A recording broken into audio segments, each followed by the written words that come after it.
গ্রামটা ছোট, নাম তার গজারিয়া। চারপাশে ধান ক্ষেত আর মাঝখানে একটা পুরনো খেজুর বাগান।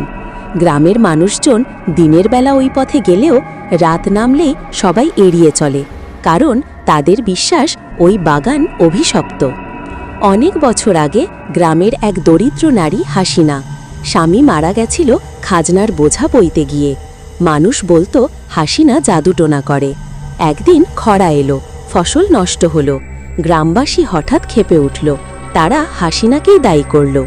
মাঝরাতে তাকে টেনে হিঁচড়ে ওই খেজুর বাগানে নিয়ে গিয়ে আগুনে পুড়িয়ে মারা হলো। সেই সময় তার ছোট্ট ছেলে কাঁদতে কাঁদতে হারিয়ে গেল।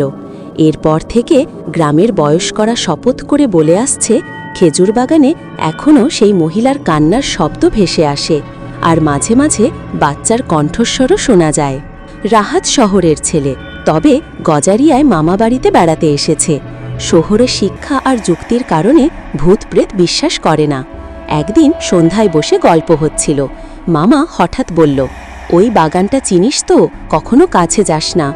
রাহাত হেসে উঠল, মামা এসব অযথা ভয়, ভূত বলে কিছু নাই। বন্ধুরাও তাকে খেপাল, চাইলেই প্রমাণ করে দে, আজ রাতেই বাগানে গিয়ে আস। রাহাত জেদে রাজি হয়ে গেল। রাত তখন প্রায় 12টা, চারদিকে কুয়াশা, আকাশে কোনো চাঁদ নেই।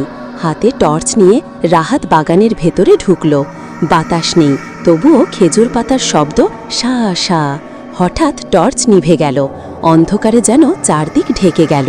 শুরু হলো অদ্ভুত এক গন্ধ, জ্বলা মাংসের। বুক ধরফর করতে লাগলো, কিন্তু সাহস করে হাঁটা বাড়াল।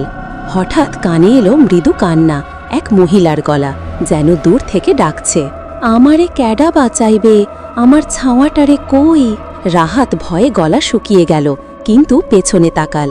গাছের ফাঁকে দাঁড়িয়ে আছে এক নারী, চুল এলোমেলো, গায়ে আগুনের দাগ, চোখ দুটো লাল আগুনের মতো জ্বলছে। সে ধীরে ধীরে রাহাতের দিকে এগিয়ে এলো। রাহাত দৌড়াতে চাইল, কিন্তু পা যেন মাটিতে আটকে গেল। নারী ফিসফিস করে বলল, তুইও যাস না, আমার মতো পোড়া হইয়া থাকবি চিরআল। তারপর হাত বাড়িয়ে রাহাতের কাঁধে রাখল। মুহূর্তেই শরীর ঠান্ডা হয়ে গেল। রাহাত চিৎকার করতে লাগল, বাঁচাও, কেউ আছো? ঠিক তখনই আর একটা শব্দ ভেসে এলো, এক শিশুর কান্না, কোথাও থেকে ছোট্ট ছেলের কণ্ঠ, মা মা, আমারে একলা ফালায়া যাইও না। রাহাত আতঙ্কে বুঝতে পারল সে ভুল জগতে ঢুকে পড়েছে। বাগানটা কেবল জায়গা না, এ এক অভিশপ্ত ফাঁদ। রাহাত শেষবার চেষ্টা করে দৌড়াতে লাগল, কিন্তু যতই দৌড়ায় পথ যেন ফুরায় না। গাছগুলো একই জায়গায় ঘুরতে থাকে। দূরে আলো দেখতে পেল, ভাবল হয়তো বের হবার রাস্তা, কিন্তু কাছে গিয়ে দেখে আগুনের গোলা। তার ভেতরে দাঁড়িয়ে হাসিনা, গলা ছেঁড়া, চোখে আগুন। সে চিৎকার করে উঠল, তুইও আমারে বিশ্বাস করস না, এখন তুইও আমার সাথে থাকবি। নারীর লম্বা ছায়া চারপাশ থেকে তাকে ঘিরে ধরল।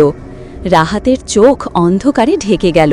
পরদিন সকালে গ্রামবাসী খেজুর বাগানে রাহাতের টর্চ, মোবাইল আর রক্তমাখা জামা খুঁজে পেল, কিন্তু রাহাতকে আর কোথাও পাওয়া গেল না।